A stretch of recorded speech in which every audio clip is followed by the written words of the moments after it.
What's up, IDP Army? How y'all doing today? It's your man Jordan Rains at 50 Shades of Drunk, and you already know what it is. IDP Army podcast, mostly IDP, all fantasy football. Today, we're going to be talking through the back end of my top 24 defensive linemen for 2022 IDP fantasy football. So stick around; it's going to be a great show.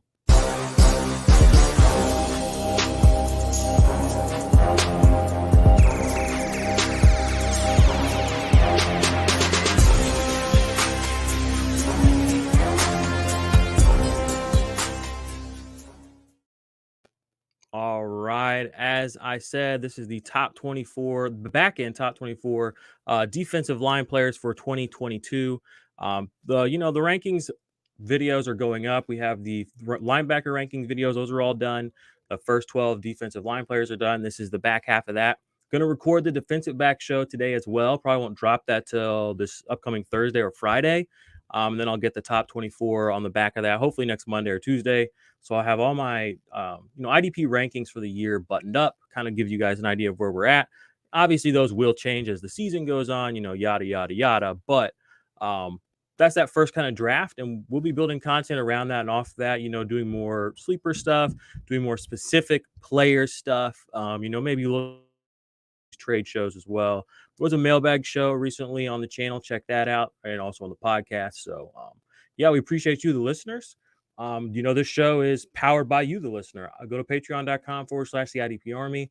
You guys are what allows me to do this. This is like my full-time role right now, fantasy football content creation. So go support the channel and support us, the community here, what we're doing. You're going to get our best ball rankings, the ultimate IDP index. You'll get the dynasty index as well.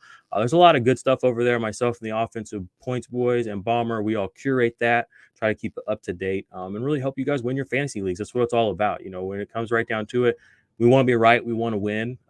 We go back and forth with each other, and we try to put out what we think are the best, the best information we can. And I've said this before, and I'll say it again. It pains me to say it, but Billy and Joe, no shade at Josh, but Billy and Joe are legitimately like the two best dynasty players I play fantasy football with, and that I've ever seen play dynasty fantasy football. And that's not cap. I'm in the dynasty streets with all the big names. These guys play the game vicious, and they win. And I see a lot of guys out here that, flaunting around all this stuff. And it's just, it's good quality content for Dynasty. So go check them out. Offensive points. Wanted to give them a little shine, not too much, to get that title this year, boys. I'm in a couple of leagues with you. We've been to the playoffs together, but it's time for Big Papa to get that strap. So, and how am I going to do that? Let's do some defensive line rankings, okay? So we'll go ahead and jump right in. Well, actually, before we do that, too, a little bit of news, little tiny pieces of news. One, Marcus Davenport. Okay, looks like he's going to start training camp on the PUP list. And same for Chase Young. Going to talk about them again. We'll circle back. I wanted to bring that up as news, though, because they're going to be relevant towards the end of this list that we have in front of us. So without further ado, let's go ahead and start breaking down those DL2 players for the IDP Fantasy Football in 2022 as I see it. Bada boom, bada bing. Number 13 for us today. I got my man Haason Reddick here. Been a big fan of his the last couple of seasons since he was on the Cardinals and had that big breakout towards the end of the year. A lot of people, said the same thing said about Shaq Barrett. It's not going to be replaceable. He won't be good again. Don't draft him too high, blah, blah, blah. This was 2 years ago. This last year, he finished his DL12. Very similar to Shaq Barrett, who the year after he was really good, people were like, oh, he's not going to be great again. Finishes another top 12 DL season.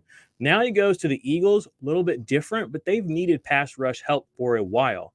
And his points per snap this year were not overly amazing. And I actually had a guy comment, he's not a huge fan of the points per snap stuff. The way I look at, me talking about it as much, I bring it up because you can get the raw information on Pro Football Reference or anywhere. So a lot of these advanced stats that I kind of have are things that aren't really curated for IDP fantasy. So I want to highlight that. I added, and you can tell, I took your feedback to heart, my guy. So I added his baseline stats here for 2021, and some of the other graphics will start having that. And if you're in the index, you can go find this stuff yourself for Pro Football Reference. But 58 tackles, that's a really good, solid number for any defensive lineman. 850 snaps, that's not an overly crazy number. And we've seen him play up over 900 because he has those linebacker chops. So we like to see that. Impact plays 26, a great number.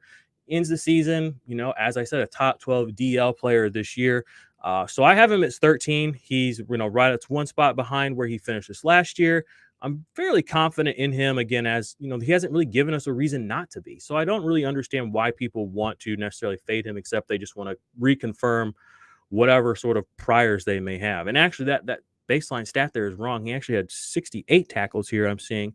So that's my bad. I'll have to go in and fix that in the index. We're doing this shit in real time, ladies and gentlemen. But 2 forced fumbles, no pass deflection this year, which is kind of weird for him. He's had every season he's played the last 3 years, he's had multiple pass deflections, 4, 6, and 5, 0 this last year. But I think that's something that we can, again, like he didn't have that this year. We know it's in his repertoire. Maybe he gets a couple next year. So you take his baseline information this year, you add a couple pass deflections, boom. It makes sense that he has that kind of range of outcome. So I'm a big fan of him this year. Don't think we should be fading him. Going to go on to my DL 14 this year, Josh Allen. Now, I love me some Josh Allen. Both Josh Allens. Love them both. Have loved them both for a long time, since before it was cool. But I love Josh Allen because he kind of, 2 years ago when the Jags were like super duper duper bad, he was hurt. So it was kind of easy to just be like, oh, like he's not good, and he had a really good rookie season. It's actually interesting, between he, Maxx, Crosby, and Nick Bosa, that rookie year, he actually had the best stats wise. This last year, 14 quarterback hits. I don't love that number. Really, really, really don't love that number. Okay, I want to start there, especially when he converted half of those into 7.5 sacks. So that's not a sustainable like rate of play, shall we call it? But 4 pass deflections, auxiliary stats, love to see that. He had the interception on the Josh Allen violence game in week 9, scored 39 total points. Tackles for loss, 12. Good number, not super duper great, but good number. This is where we really love Josh Allen, though. He had 71 combined tackles this last year. That's a lot for any defensive end player. That's going to give you an extremely high floor to buoy you when you don't get the sacks, when you don't get the tackles for loss, when you are only putting up, just 14 quarterback hits. I was talking about Trey Hendrickson. He played, he had like 30 quarterback hits, played almost the exact same number of snaps. So those points do add up. And as a defensive end player, defensive line player, you should be hitting the quarterback consistently. So I will point out his rookie season, he hit the quarterback 23 times. I don't think that he's not good. I think his stats will go up this year. Honestly, I think we could have a better season than we did just have out of him. So don't sleep on Josh Allen. He was DL10 this last year. So, they drafted the Georgia guy, Walker. I think that was not a great pick necessarily overall, but I think it helps Josh Allen a lot. So Josh Allen, defensive line player for the Jacksonville Jaguars, really loving him this year. Again, the high tackle number is something that's going to buoy any weeks where he's not coming through with the big, the big sack numbers or whatever it may be. A little bit squeamish about the quarterback hits, but I think that's going to end up being an outlier for him. And I'm looking at his raw numbers right here. As a pure sophomore last year, in only 8 games, he had 11 quarterback hits. This year, he had 16 games. He had 14. So I don't think this year's quarterback hit number is necessarily in any way indicative of really what we should expect out of him. So still very, very bullish on Josh Allen. Got him, like I said, as DL 14 going into this next season. I think that's a good spot for him. What do y'all think? What do y'all think about the Jaguars in general too? I'm very curious as this team, ETN, Lawrence, Christian Kirk, Robinson. There's a lot of interesting pieces on this team. We're going to end up sifting through the dumpster anyway. But if you want to get a good Jacksonville Jaguar player who's going to be good for fantasy, we pretty much know that Josh Allen might be your guy. All right, Joey Bosa. This is when I'm going to get probably a little bit of, people will probably tell me I'm an idiot. And that's fine. But I have him at 15, and that's a good bit down from where he generally is ranked by most people, I think, in the consensus. And I just kind of want to highlight why that is. You look here, the advanced stats, and we'll start with those. 2020 was a pretty decent year for him. Joey Bosa, not like, he did struggle with injury though. So I want that to be kind of prefaced before I go too into it. But even with the injury, only playing 10 games or starting 10 games, playing 12, he managed to have an incredible points per snap, 0.32. He had 20 quarterback hits. Okay. And he ended up with 15 tackles for loss. That's last year, 2020. Okay. 2 years ago. This year in 2021, bringing in Brandon Staley and all this crazy awesomeness and all this stuff, He played 300 more snaps, and he produced 10 fewer tackles for loss, 7 fewer quarterback hits. That's very odd. Very, very, very, very odd sort of things are happening here. I don't really understand them, but I'm very tentative on Joey Bosa now because not only do we have a guy, and I know early in his career it was like, can he stay healthy? And I argued he could. He hasn't, though. In his 6 years in the league, he's only played a full 16 games twice, this last year being one of them, but that's a 50-50 split. And that's 6 years is a big sample size, okay? On top of that, his first year, with Brandon Staley, the off defensive guru who everybody wanted to give coach of the year to mid, June last year for the Chargers, and tell him he's a defensive genius. Joey Bosa goes out here and has a productive year, double-digit sacks, 10.5, but I mean, that's barely over double digits, and that's nothing unique for Joey Bosa. Look at every year of his career, he's gone over double digits. It's 10.5, 11.5, 12.5, 10.5. He doesn't put up gaudy numbers like that. And even his tackles for loss, to play 300 more snaps in 2021 and produce 10 less tackles for loss, it almost doesn't make any sense. So I just have some very serious questions here about him. You can see the points per snap went down almost a full point per snap. So I'll just go here. I brought up the index. You can see this is his 2020 profile. You can see here the tackles for loss pretty high. And again, I need to emphasize he played minimal games. He only played 10 games. He was more productive this last year in several departments than this year when he had a lot. Now, one thing I will bring up, and I've brought this up with Joey Bosa a lot, he had a career high 7 forced fumbles this year. In the whole 5 years before this season, he'd only had 6 total. One season with multiple, that was 4. 2 seasons with 0. So I will say that Brandon Staley coming onto the scene, maybe he's coaching him differently, coaching him up differently, because the spike in forced fumbles, in my opinion, is not negligible. It's not something we shouldn't talk about, because to me, it indicates that his, and these other metrics being so different from what we kind of anticipate Joey Bosa being, I think his style of play is evolving. Even here, going back 2 years, 18 tackles for loss. The last time he had single-digit tackles for loss, he played 6 games. You know what I mean? He played 16 this year. So something's different about the coaching style. We're also going to bring up Khalil Mack shortly so that, this is a larger conversation to be had about Joey Bosa. But I think 15 is a fair and reasonable ranking based on what we can kind of expect from him. And also, and just to take it back to 2 years again, those end-of-year stats for 2 years ago, he had that one big game. It was so big that offensive people were tweeting about it. He and Jeremy Chin, that 1 week, they had like 50-point games. So a lot of that production from 2 years ago came in one kind of massive game as well. So he's a boomer bust guy. He definitely has some question marks. Like I said, the snaps were intact this year. He played, was it a career high? No, just 2 snaps short of a career high. And it was not anywhere near close to his best season. So I don't know what's going on there, but 15 for me, Joey Bosa right now. Take it or leave it. That's just my one man's opinion. I know that I feel like he'll probably end up in a lot more consensus people's top, 5, 6, 7. But I think that there's reason for pause, and I think that there's reason to just move past Joey Bosa this year and maybe look for some of these other players further down the list. So let's go ahead and go to my DL 16 this season, and that is Sam Hubbard. Another, this is an Ohio State player. Sam Hubbard, he was one of the first players I ever wrote up. He was the first player I ever wrote up when I came into IDP fantasy football because his rookie year, he was extremely efficient on playing almost next to no snaps. And then one thing I noticed was he had almost he had the tackle total of guys that played almost triple his snaps as a rookie. So I noticed early that, okay, this is a guy who he produces, that baseline number. Every year since then, he's come through in totals 76 in 2019, 62, and then 62 again this last year. So the baseline total number of tackles is there, and you love that with him. The points per snap, kind of low because he really isn't. He's not like a sack guy. Like it's unfortunate. I hate to be like that considering the number of snaps he plays. He may have a season where he pushes up to that 10, 11 mark, and I would love to see that for him. And he did have some very big, meaningful plays in the stretch for this team in, the Bengals this last year in the playoffs. But 7.5 sacks is his career high. 2 years ago, he had 8.5. And again, this is a guy who's playing some of the higher number of edge snaps in the league, 877. This last year was a little bit lower, but only 13 games. And 2 years ago, 855. These are pretty high numbers. I read off Joey Bosa. He pushed up into that area as well this last year.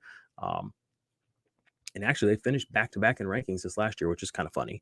But I like him. Again, I don't think you're going to get a lot of high-end production or even high-end weeks out of Sam Hubbard. But I don't think you're really drafting him like that. You're drafting him because he's a player that's going to play almost every down. He's going to get his tackle floor, and there's enough happening on the Bengals defense these days. And the offense is good enough to put enough pressure on the opposing offense to drop back and pass. I think that if he were to hit a season where he gets double-digit sacks, this year seemed like the years that we might be seeing that happen. So I'm very in on my man, Sam Hubbard. And, his auxiliary stats are not gigantic, but 3 pass deflections a year and, the last 3 years, 1 forced fumble a year. Again, nothing to write home about, but he's on the field enough where he's going to get a handful of these of these impact plays no matter what. So I think at the end of the season, based on just volume alone, you have to value Sam Hubbard as what he is, and that's a very high end DL2 with some upside, and maybe a season where he pops, and that could be coming soon. So keep your eyes and ears to the ground on him. Let's go ahead and go to my next guy. That is going to be DL17, Chandler Jones. This one's a little more fun. Because everyone knows who Chandler Jones is. I don't have to kind of like give you the spark notes like maybe I do on Sam Hubbard. One of the better pass rushers in the league over the last, basically since he's been in the league. Originally was with the Patriots, then with the Cardinals. Now this year, he is his first season with the actually, give me just 1 second. I'll be right back with you guys. What's good, IDP Army? It's Jordan Rains, and quickly I want to tell you guys today about the big project I've been working on, the Ultimate IDP Index. The Ultimate IDP Index is the #1 resource for IDP fantasy football players, rookies or veteran for 2021. Inside, you're going to find contract information, tiered IDP rankings, detailed player production profiles going back to 2017, suggested trade values, and a whole lot more, including unique write-ups, unique videos that will only be available within the Ultimate IDP Index. But to me, probably the most valuable thing is the fact that the trade value estimation tool is going to be updated weekly, so you'll always be aware of what a player is worth in your Dynasty League at any given moment. So what are you waiting for? Sign up for the IDP Army Patreon today. Patreon.com/the IDP Army. Join the Black Ops tier and join the IDP Army today.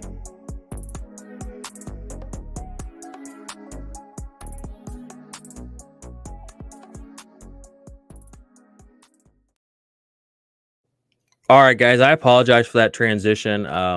My son came into my studio and wanted to ask if he could pop popcorn. So just went straight to break, told him he could. So we're back. But Chandler Jones, he doesn't really need an introduction. One of the better pass rushers in the league over the last decade, since 2012 when he came into the league. He has led the league in sacks before. That was in 2017. He had 19 sacks just 3 short years ago. Injury took him out of 2 years ago, so his numbers are not what they should be necessarily as far as a career. Came back this last year, was a torn pectoral muscle. Came back this last year, had a really good season, 10.5 sacks. Now, I know a lot of that came early in the season, but overall baseline numbers aren't bad. 26 quarterback hits, you love to see that. Overall tackles, kind of low, only 41, but 6 forced fumbles. He's always getting a ton of forced fumbles, 4 pass deflections this last year. So he gets a lot of the auxiliary metrics that you like as well. And when he is healthy, he plays, a ton of snaps. I mean, his numbers he played over 1,000 snaps from the edge position. That's one of the I know I just said that about Sam Hubbard, but truly Chandler Jones plays one of the, has some of the biggest motor in the league. And this last year, again, coming back from the injury, he proved himself to be, once again, a great player, finishing as DL14. I know a lot of people were not a huge fan of the kind of the boom bust nature of how he was, but now he finds himself with the Las Vegas Raiders. I like this for him. They brought in Yannick last year, who's, he plays a salad bar amount of snaps. Okay. So now we get a guy who comes in who can actually match Maxx Crosby on the other side, playing, a buffet style, amount of snaps, and can actually do more with it than Maxx Crosby can. And that's not shade at Maxx Crosby. I mean, Chandler Jones, as far as pure talent, skill, and ability, is objectively better than Maxx Crosby. I think this elevates both of them. Okay, so I really like this a lot for him this year. 10.5 sacks. I think it's going to be another double-digit sack season for him. Could see his tackles go up a little bit more. I would like to see that. But yeah, Chandler Jones coming in as DL 17 for the Raiders this year. I think that he's going to be a super value in drafts too this year. ADP information is so contrived, and I wish I could reference it, but I just don't believe a lot of it that is kind of put out there wherever that is. But I think he's a player with the brand equity, the name value is, low enough right now. It's not like it was 2 years ago, 3 years ago, coming off that 19 sack season. He's coming off the last 2 years, 11 combined total, sacks. So you can get him cheap. DL 17 seems like a fair ranking to me, and I think he could easily push up higher than that. So brought him up here. My next guy is the aforementioned Maxx Crosby. We do love Maxx Crosby, one of these guys from that really, really good draft class a few years ago with Nick Bosa, with Josh Allen, with Rashawn Gary, with Brian Burns. Maxx Crosby right in the thick of things as well. A big staple for the Raiders. They just, they paid him. They believe in him. He's one of the only good picks that I can't even remember the guy who was their general manager, made all the terrible picks, but one of their only good picks, and he has been a good pick. Late round pick, someone that they've gotten a tremendous amount of value out of. 56 tackles this last year, 30 quarterback hits, 7 pass deflections. I love those raw numbers from Maxx Crosby. He plays the snaps, 925 this last year. And again, he's a motor guy. And the stats he had this last year, only 8 sacks, really not indicative of the kind of player that he is and the kind of impact that he makes on the field, in my opinion. The pass deflections alone, even the ones where he doesn't hit the ball, like he is always using his length and using other parts of his body to affect the play. So I think that's why Maxx Crosby is kind of, they view him as a foundational piece. And I think we could see, I don't want to call it a breakout season, but he hasn't gone over double-digit sacks since his rookie year. So I think that we're going to see that from him this year. He plays the snaps. He gets Chandler Jones opposite of him. No longer, a finesse pass rusher like Yannick. We're getting a guy who doesn't need the help, but is going to be able to get it done himself to play across from Maxx Crosby. So I got him at DL 18 this year. Yeah, I like him. I don't know that necessarily he can push up past maybe a dozen sacks. I don't know if he has that in his repertoire, but we'll see. He is getting better year over year, and I think that he should be valued appropriately this year. So like I said, I have him coming in at DL 18 going into the 2022 season. Interested in what y'all think about he and Chandler Jones. I have him back to back in the rankings. I feel like I don't really know how I feel about that. I should, same team. They're going to play a similar snap share. They have, I don't want to say a similar skill set. I do think Chandler Jones is a bit better, so I have him ranked higher. So curious what you all think about those two. All right, Montez Sweat. Now, this is a guy that you guys know that I've been talking up for a long time, coming in ahead of Chase Young, maybe raising some eyebrows, but I've been off of Chase Young publicly for 9 months now, just straight up after kind of how I saw the start of last season. And even before last season, 2 years ago when he was a rookie, I was looking at he and Montez Sweat, just I'm trying to look objectively, take away the fact that Chase Young was the number 1 or 2 or whatever overall pick. And Montez Sweat just does more on the field from an IDP perspective. Granted, it was a bit of a down year for him, only 5 sacks, but he only played 10 games. He did struggle with a little bit of injury, only 3 tackles for loss. Don't love that. I know he did play a little bit while injured, though. So assuming everything kind of circles back around, he gets up closer to that 700, 750, 800 maybe defensive end snaps this year. I'm very bullish on him. You go back to his rookie season, 50 combined tackles, 13 quarterback hits, 7 sacks.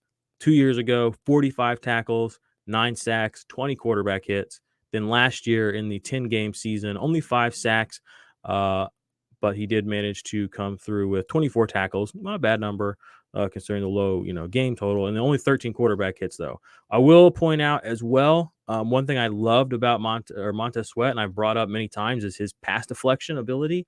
I love pass deflections for defensive end players or defensive line players because it's half a sack value. It stops the play at the line of scrimmage. It's an impact play. And it's underrated because the ones who do it well and do it often. Kind of a down year for him on that. 6 the previous year, 0 this year. Again, I think a lot of the reason his ability and his numbers just didn't come up the way that was anticipating personally, it comes back to the injury, and just the overall sort of defensive line for the Commanders this last year was just not good. So maybe Chase Young being out was maybe a spark, maybe we could argue that, but I still think Montez Sweat's the guy you're going to want on defensive line here, even over Chase Young. So that alone, if you want a little bit to take with you into your drafts and into the season, people are still going to value Chase Young pretty highly, probably. I mean, I imagine you'll probably see a lot of top 24 lists with him on it, even top 12 lists with him on it for this next year in IDP. He's not even on my top 24. So, and we'll get to that at the end. I have some things I'm going to say at the end about him. So we'll get there. So, like I said, defensive line player 19, Montez Sweat. Love him this year. Loved him last year. You're getting him at a discount, and I think you're going to get a good player this year. All right, Deforest Buckner. This is one of my favorite players in the NFL. Perennially undervalued, underappreciated. Deforest Buckner coming in this year, 68 combined tackles. Again, I always talk about the floor. When you have a floor of 68 combined tackles, you really just have to create points in other places. It doesn't have to all be behind the line of scrimmage. 40 tackles were solo. 10 tackles for loss, only 18 quarterback hits. I would have liked that number to be a little higher personally. 3 pass deflections. Overall, a good year, another good year for DeForest Buckner. Only been an all-pro once, which I think is a real shame. I think he's one of the better defensive tackles in the league. And he's only 27 years old, or 28 years old at this point. I think he's going to have another great year this year. Back in DL2 for me, but we have seen him push up into that DL1 area because of the tackle floor being so high, and he can push into the double-digit sack department. Came really close the year before last with 9.5. He has gone to 12 with San Francisco as well. So DeForest Buckner plays a lot of snaps, plays for the Colts, who I think are in a better position this year than they were last year. Still a great player. They do add Yannick to this line, which hopefully is going to add a little bit of pressure, but I just kind of got through disparaging Yannick a little bit. Again, a great finesse pass rusher, a great pass rusher in his own right, but he's not a bulldozer or a Hummer, Humvee or a tank the way some of these guys are. He's he just a little different. So nothing against that, but I'm not trusting that necessarily as highly as I used to anymore. But DeForest Buckner, DL20, I love that spot for him. I think that's a fair ranking. We have some upside available with the sacks because this last year was kind of a low number for him, only 7. Plays a lot of snaps. So let's go ahead and get to our next fella here. This is one that you guys will know, Emmanuel Ogbah. I brought him up on the first 7 IDP sleepers list I dropped, 2 weeks ago. Love Emmanuel Ogbah. Go back and check that video out. For me, he's ranked DL21. He's on the sleeper list because I don't think a lot of people will hype him up or even talk about him the way they should. Like, for instance, I brought up Chase Young. I would definitely take Emmanuel Ogbah over Chase Young this year. I don't think you're going to have to go out of your way to fight to make that happen. You can see here I have on the graphic, points per snap, pretty good, 0.27, or not pretty good. That's really good. Tackle floor, okay. There's a couple of weeks where he just put up the 1, but he does a lot of other things that you like to see, including, just talked about the pass deflection with this other guy, 12 pass deflections for Emmanuel Ogbah this last year. Double-digit pass deflections from any player is good. A defensive line player who is also getting you 9 sacks. This guy stopped the play at the line of scrimmage or behind it between the 12 pass deflections, the 9 sacks, and then 9 tackles for loss. That's third of 18. That's like 30 times. 30 plays where he said, nah, you ain't going forward, and you might be going backward.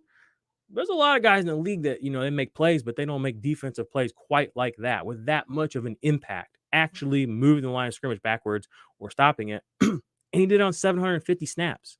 Okay, so defensive line players that can do things like this are the kind of things that you will see and notice when you have the ultimate IDP index. He didn't have a ton of pass deflections last year, 5, but that's still a really solid number for a defensive line player. The year before, 3, not great, but then you even go back to his year in 2018. You saw little sparks of this when he had 8. So, I love looking at the index. I love looking at the way players score their points because it's a lot more indicative of your outs. It's like poker. You get your flop or whatever. How many outs do I have? Does this player have it in his repertoire to have a pass deflection? So am I going to look for that? Or is he just a sack guy? Or is he Sam Hubbard and he's just a tackle guy? So I just wanted to be on the field. So when you have this information, which is only available in the Ultimate IDP Index, check out our Patreon to go get that. You can assess players from a more holistic view, and you can find things like this. You can find players that are outliers. And I'm not saying other people haven't noticed that Emmanuel Ogbah was an outlier, with the 12 pass deflections, but you, in a way, are able to see it coming because it shows up on his profile over and over. That little purple one right there, you see it? 16, 24 points, 9, 15, and then 36. Let's go to Joey Bosa just to give you another idea, because I do have his profile here. There's no purple. There's no pass deflections in this season. There's one the season before. None the season before that. None the season before that. One the season before that. None the season before that. So it really just shows you, it literally shows you how these players are different. It's not just this guy's an edge and his double rate, pass rush, win rate, blah, blah, blah, does this or whatever. There's so much more that happens on the defense. And certain players just can or can't or do or don't make those plays. They're not aware enough. They don't have the muscle. They don't train. They don't coach to do that. Again, I bring it back to Joey Bosa, the coaching. This guy has only had how many forced fumbles he had? He had 6 in his career before this last year. Okay. He's had multiple seasons with 0. This last year goes out and gets 7. You'll notice here. So there is a level of coaching that had to have been coached up in him this year, that had to have been talked about, because he focused on it, and it did kind of take away from some of the other auxiliary metrics that we did come to associate with Joey Bosa. So circling back around to my man, Emmanuel Ogbah. Yes, I have him as a sleeper, but I also have him as a top guy. I love Emmanuel Ogbah this year. I think that this Miami team just overall has a lot of good fantasy players on it. The people just don't. It's like it's not happened yet, so we can't fully buy in. But the thing is, it kind of has happened. Jerome Baker's been good enough. Emmanuel Ogbah's been good enough. Brandon Jones. I brought him up on the Sleeper Show as well. There's a lot of value on the Miami Dolphins. I might just do a whole Miami Dolphins podcast. Fuck it. But anyway, I think that was an informative little bit. Got a little riled up there, but you know how it goes. You know how it go. So let's go ahead and get on to my DL 22 for the year, and that's Khalil Mack. This is another guy that I've kind of got a reputation for not liking. And it's not that I don't like him. It's just that, the numbers are the numbers with him. And I'll just go ahead and tell you, my big argument for him was the first 3-4 years of his career when he was with Oakland, he was this type of player. He was he had 70 plus tackles every single season he was with Oakland. Every single season he was with Oakland. Say that one more time. 70 plus. 77, 76, 73, 78. 4 of those 3 years, he was also a double-digit sack guy. 15, 11, 10 and a half. He goes to Chicago, and suddenly he's a 45 tackle guy, 45, 50 tackle guy. And his sack numbers are down. 12 and a half his first year there. That was good, but then it was 8.5, 9, and 6. Tackles for loss also went down quite a bit.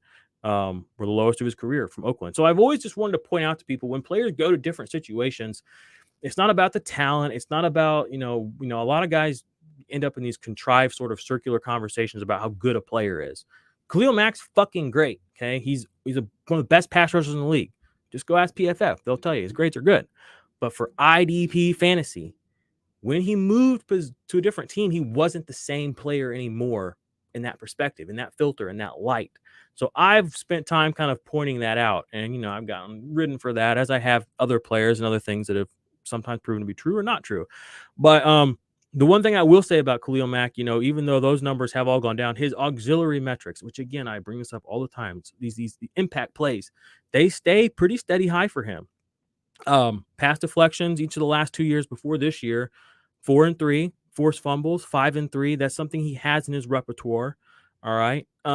Quarterback hits were again down a little bit, but some of these other things helped buoy him. Some of these other metrics. So this last year was not a great year for him, but it was trending one of his better years in Chicago. 6 total sacks in the first 7 games before he was injured. 1 fumble recovery, 19 total tackles, 6 tackles for loss. So he was trending towards one of his better seasons on the team from a behind the line of scrimmage sort of standpoint. Got cut a little short. Now he ends up with Brandon Staley. Now he ends up across from Joey Bosa. And again, you can see indicative here on his points per snap base. Even though his tackles were pretty low this last year, only 19, he still had a 0.29 points per snap because he was getting home with his sacks. That sack rate there is almost 2%. Now he goes with Joe across from Joey Bosa. The thing I like about him and why they're so closely ranked is because I think he's going to have another sort of season similar to this. 45, 50, maybe 60 tackles. But I don't think that it's going to be gaudy numbers. Now, where a guy like Khalil Mack can be gaudy is the sacks. Maybe we do get a season, his first double-digit sack season in 4 years. I would love to see that, and I love the older defensive line players. It's crazy to say that Khalil Mack, he's now 31, but we've seen guys like Chandler Jones. Again, I say it all the time. We've seen Cameron Jordan. We've seen Cam Hayward. Defensive line players, as they get older, don't get worse. You know what I mean? Like, they play a reactionary position where muscle memory, instincts, coaching, just situational awareness, those things can keep paying high dividends when maybe your 40 time goes from 4.3, to 4.45 to 4.57 to, now you're 35 years old and it's, it's 0.5. Just because you aren't fast anymore, just because your athleticism has fallen off a bit, you have added so much mentally and, subconsciously and consciously to who you are as a player that defensively as a reactionary position, I think that we see that in my, this is a theory that I have, a thesis I have, but we see that. So don't be shocked now. Don't be shocked if we actually see the best season ever out of Khalil Mack. Like that's another way to frame this. So I don't have him too high. Don't have him too low. I like him as a DL22 this year, a back end DL2. You're no longer, 3 years ago when I came to IDP, people were trying to, and again, no shade on them, but coming off 70, almost 80 tackle seasons and double-digit sacks, yeah, people were very high on him. But he went to Chicago, things changed. And people wanted to keep saying Khalil Mack is this player that he was in Oakland, and he is that person, and he is that player, but his production is different in the new system with new coaching, etc. So that's one of those things, again, where just following the snaps isn't enough.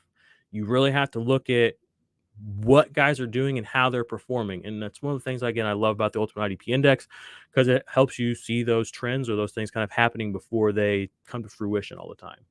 So love me some Khalil Mack this year. I think he's a great value, and you'll probably be able to get him as like a flex player. And on on Sleeper, he's got defensive line and linebacker eligibility, so it gives you some flexibility. DL23, Brian Burns, another one of those players from that class I was just talking about, a little lower than I think a lot of my contemporaries will have him, and I understand why they like him. Again, it's one of those things where he's an objectively good pass rusher. We have enough metrics, we have enough people in the know, we have enough study of his play to know that. So they'll probably have him a lot higher. But what we have on the production side is a guy who has 3 years in the league who has never broken double-digit sacks. And a guy who in his third season finally hits double-digit tackles for loss, 13. 18 quarterback hits. He's never been over 21. 4 pass deflection. Okay, that's okay, but not, that's good for a defensive line player, but it's not, earth-shattering. I'll take that. I'll add that into the baseline, and I like it. But it's 50-9. That's kind of who he has been. Snaps this year, he even played 100 more snaps than he played the season before, or last 2 years ago. And, he still came up with the exact same number of sacks on 100 more snaps. Only he actually came up with 8 fewer tackles. So it's he's not trending the way that I really want to see him trend. As a guy who, he literally statistically had a worse season this year than last year. I don't know why I'm talking about it here. I'll show you guys. Here it is in the index. Here's his profile. 2021. You can just look at all these numbers. You see him there. Tackle rate, 6.9. Points per snap, 0.24. What's another fun one to look at? Impact rate, 286. Let's go to 2020. Impact rate, 3.2. Points per snap, 0.27. Tackle rate, 7.3. So everything was better the year before, on fewer snaps, more efficient. And you go back to his rookie year, went the wrong way. Rookie year, 0.27 points per snap. A bit more going on. Not a bit more going on, but played less. He only started 5 games that year. Started 16 this last year. It's just with Brian Burns, again, I don't want to get too caught up in like Brian Burns is so good. He's, he's got the cool face mask, and he's just cool. He's a cool, good guy, and I really like that. And I love him. I mean, I've been touting him for a while, but pragmatically speaking, he's got 25 and a half sacks in 3 years. He's got 26 tackles for loss. TJ Watt got that last year in like 10 games, 11 games, something like that. So it's like, yeah, he's good, but the production, the stuff that goes into my fantasy football points, his double team pass rush win rate doesn't go into that. Okay. His PFF grade doesn't go into that. What goes into it is what he actually does on the field. And after a while, you are, what your record says you are. You are the culmination of everything you've done, the decisions you've made, the production you've had. So I like Brian Burns. I do think, again, there's definitely room for him to move up as a player. These stats are pretty low-ish. He's had a 60 tackle season basically 2 years ago on fewer snaps. So we know there's room for upside. We know he can get up there.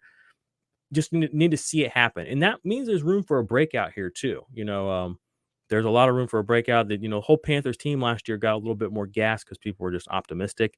But with Joe, who was the guy, Joe Brady, and just all that stuff. But you know how the fantasy industry is. We get very excited about perceived goodness, versus what reality actually ends up dictating to us. So he is my DL23. My 24th defensive line player is going to be really fun for me. And it's kind of a two-piece, but I want to start by saying, you guys know me, not a big Saints guy. But and you also know me, I've kind of not dumped on this guy, but I've like pumped the brakes on him every year he's been in the league. I'm finally going to be in on him this year. I want to take a second, see if you can figure out who it is. Well, it's not that hard to figure out. It is Marcus Davenport. All right.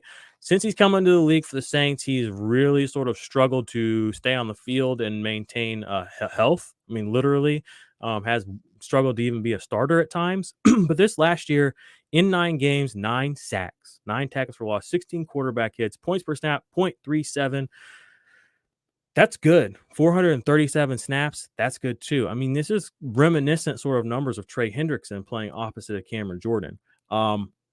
If he would have stayed healthy, his finish would have been a lot higher than it was, because he wouldn't have had to even do that much more, because he already had a baseline numbers similar to the guy I just talked about who played all 16 games, Brian Burns. 39 tackles, 9 sacks, 9 tackles for loss, 16 quarterback hits, 3 forced fumbles. That's not overly different than what Brian Burns had this last year. So, and he played a lot less football. I have him at 24, and I'm going to put 24A and 24B. The other guy is Chase Young. Okay. I do, know that Chase Young could have a great season and all that stuff. And everybody should know that the upside exists. I have him here at 24, just on the cusp of that DL2 spot, because the news I read at the very beginning of this podcast, go all the way back 40 minutes ago. Both these guys have a pretty good likelihood of ending up on the PUP. All right. So that means they're going to miss. I think the PUP is 4 weeks or 6 weeks, 6 weeks before they can practice and play. So we're already going to miss X number of games from these guys, unfortunately, potentially. That's why they're down here right now. Maybe that, they both recover and come back in, and that's not a thing. But right now, that's where I have them. They have the upside, assuming that they come back healthy, to even make a difference for your team missing those games. So I don't want to leave them. I don't want to bury them too much. I'm just being completely real. I mean, we just saw TJ Watt, a guy who missed multiple games and a ton of snaps last year, finish as number 1. So when you are efficient, when you are quote unquote good, have the pedigree, you can make up for lost time by being efficient, So that's my 24 A and B, Marcus Davenport and Chase Young. Going to read all these guys back to you from the very beginning. Give me a second to pull it up. Okay, so to read them back to you, defensive line player 13 through 24 for me going into this next year. I have Haason Reddick for the Philadelphia Eagles, Josh Allen, Jacksonville Jaguars, Joey Bosa, Chargers, Sam Hubbard for the Bengals, Chandler Jones for the Raiders, Maxx Crosby for the Raiders. Then for the Washington Commanders, I have Montez Sweat coming in at DL20, Deforest Buckner for the Colts. At 21, I have Emmanuel Ogbah for the Miami Dolphins. 22, Khalil Mack, Chargers.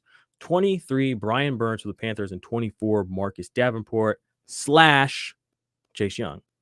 So I think that was a pretty good show. What do y'all think? I have a few comments over here. I might see what we got here. Oh, it's Bomber. What's up, y'all? What's up, Bomber? Love you, my man. Bomber's he's our guy in the IDP Army. He's our community manager. Travis Knott says, I think you're spot on with Joey Bosa. Not if impact plays, I'd rather pick other guys later. Hell yeah, we got another convert out here. I hate to say it, I hate to see it. Especially somebody who put out first round pick trade offers for Joey Bosa as little as a year ago. People didn't take him.